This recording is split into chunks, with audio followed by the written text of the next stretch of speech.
Morning, Ellyanne. Morning. So we're here having a chat. So you go first. Okay, so my name is Ellyanne Githae. I'm 13 years old. I'm Africa's youngest climate finance and biodiversity champion and Africa's youngest climate change ambassador. I am also the youngest Paul House Fellow awarded from the Rotary, and I'm also the youngest founder and CEO of a registered company. That company is called Children is Nature. And yeah. Okay. And my name is Githae. Yes. I'm Africa Director for Malaria No More UK, and we are really excited to be partnering with you for you to advocate with us on issues of climate change and malaria and the broader questions around health. So I'm going to ask you a few questions, and then you ask me a few questions, Yes. and we can have some interesting conversations this morning. So the first one is, how do you think children are affected by climate change? Children are affected by climate change in many different ways. For example, in Kajiado County, girls go through FGM, and FGM happens in Kajiado County when drought happens. And the reason why FGM is mainly caused is because cattle die. And the reason why cattle die is because there's not enough rainfall, so the herbs and everything, like what they eat, like grass, for example, is like the ground is dry, really dry, so they can't eat from the ground. So the cows die because of malnutrition. They don't have enough nutrients in their body to produce more cattle and stuff like that. And then when a cattle dies, like one cow or two, however many cows died, a girl has to be two or more girls have to be sold, so depending on the cattle. So the amount of cattle that die is the amount of girls that are sold. So before the girls get sold in Kajiado County, they have to go through a process called FGM, and FGM is female genital mutilation, and this can really affect one girl's health really badly, because, for example, she can have excessive bleeding, which is, I think, anemia. That's really bad because you're losing too much blood than you're meant to.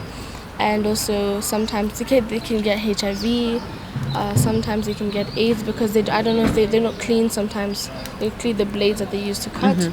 And this happens like in a village, it doesn't happen in a hospital. So there's more diseases prone to come to the girl.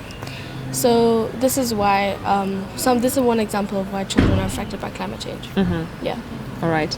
And so do you have any thoughts around the legislation around the environment? Do you have any understanding? Do you have any thoughts around environmental legislation? Yes, I do. My understanding is that children are not actually being involved in the legislation. For example, when I went to the RMF Strategic Plan 2023-2030, I found out that they were not. RMF said that there were not enough children involved in the environmental legislation. So we need more children inclusivity in these legislations and in the summits that happen, for example, in the Africa Climate Summit. And this is why I was holding this Children's Climate Summit, because it's really important and it's the first ever child-led. So children have a lot of power, not just for tomorrow but for today, because tomorrow might never come, but today is always here. So yeah, so that was going to be my next meeting. Why did you, because you planned this meeting and you're leading the execution in collaboration with other children, why was it important for you to have a children's summit ahead of the Africa Climate Action Summit?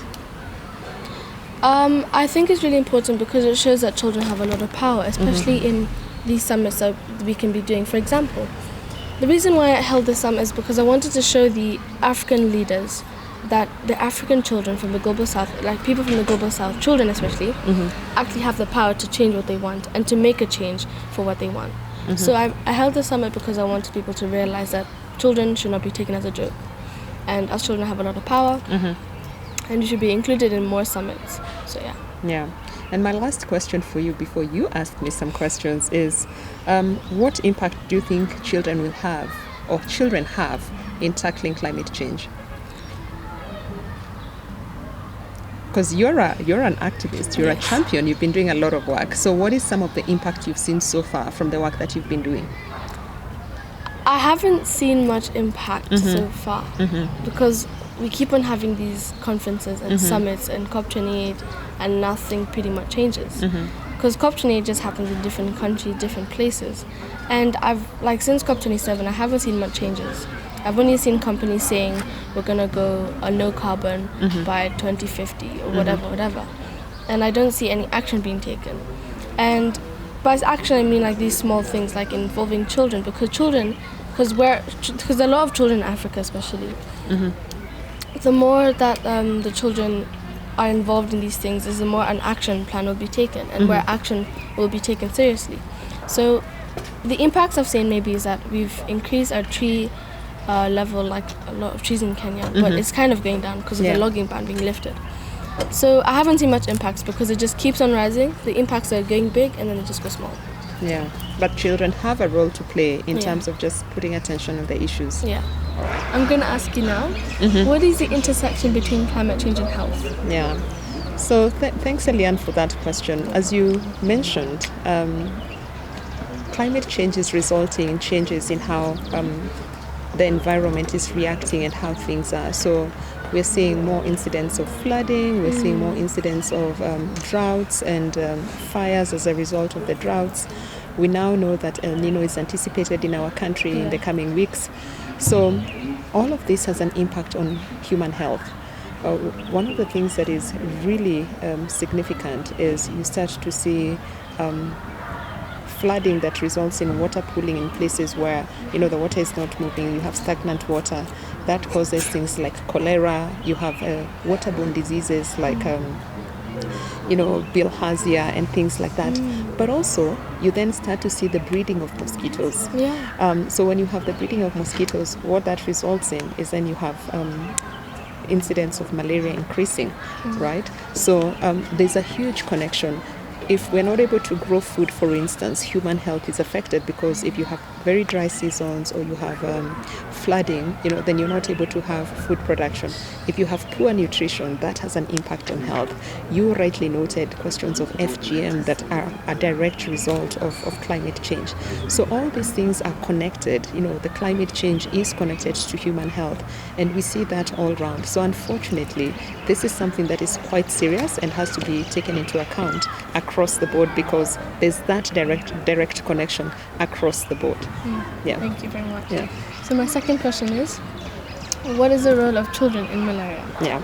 So as I mentioned, unfortunately, malaria impacts children the most because the number of children that are affected by malaria that are below the age of 5 is quite high. One of the things that is challenging is that the bulk of malaria actually is on the African continent. More than 90% of malaria is in the African continent. So we've got to pay attention.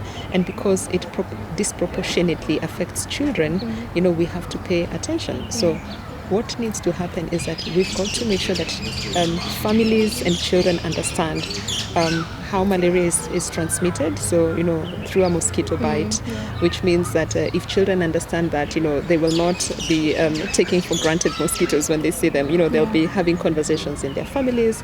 They're going to be telling their parents, we need to get a mosquito net. We need to clear the bushes. We need to, if they're having a fever, they're feeling unwell, they let their parents know they're feeling unwell so that they can go to a hospital, get checked if they have malaria, and then get the treatment. So children do play a role, because unfortunately they're the ones that are most impacted by this disease, and whereas parents are the ones who are responsible for taking them to a hospital and making sure that we prevent these situations that will cause malaria, there also has to be that awareness. And that's why I'm excited that we're having this conversation and that you're one of the champions for addressing malaria issues. Okay. Yeah. Thank you. Yeah. And my last question is, what advice would you give to the children? So I think coming off the back of this summit, I'm really proud of you and all the children that have participated, because it tells us that you want to be part of the conversations and you want to be part of the solutions.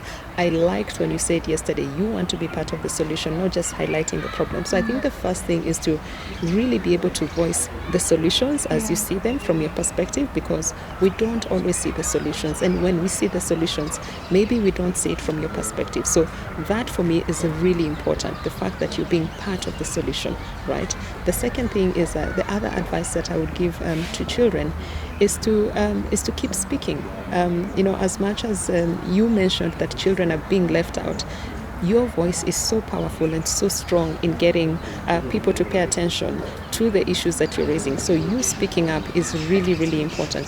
The third thing is tied to what I just said around, use your mosquito net, right, to protect yourself from being bitten by the mosquito so that you get malaria.